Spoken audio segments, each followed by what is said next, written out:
இன்றைய நம்பிக்கையின் வார்த்தை, நீதிமொழிகளின் உத்தமம் அவர்களை நடத்தும், துரோகிகளின் மாறுபாடோ அவர்களை பாழாக்கும். நீதிமொழிகள் அதிகாரம் 61 பகுவதாரர்களின் மனதிலும் நம்பிக்கை மற்றும் பாதுகாப்பை தருகின்றன. இது தேவையற்ற குழப்பங்களுக்கு காரணமான தவறாய் புரிந்து கொள்ளுதல், கற்பனை செய்வது போன்றவை இல்லாமல் வாழ்க்கையை வேலையிலும் வீட்டிலும் சீராக இயக்க உதவும். அப்போஸ்தலனாகிய பவுல் வெளிப்பகைத்தன்மைக்காக தன்னுடைய மிஷனரி வாழ்க்கையில் ஒரு நல்ல திட்டத்தையும் அமைப்பையும் அமைத்திருந்தார்.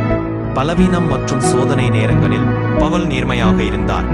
அவர் தன்னுடைய கஷ்டங்களையும் வெளிப்படுத்த தயாராக இருந்தது அவரது வெளிப்படைத்தன்மையை நிரூபிக்கிறது. அவரது பலவீனமான தருணங்களில் கூட கர்த்தரின் கிருபையையும் வல்லமையையும் நம்பியிருந்தார். உங்கள் எப்பொழுதும் விஷயங்களை மறைக்க முனைகிறீர்களா, அல்லது உங்கள் நோக்கம் கஷ்டங்கள், பகுதனா, தோல்விகள் மற்றும் வெற்றிகளை நம்பிக்கையுடன் பகிர்ந்து கொள்கிறீர்களா?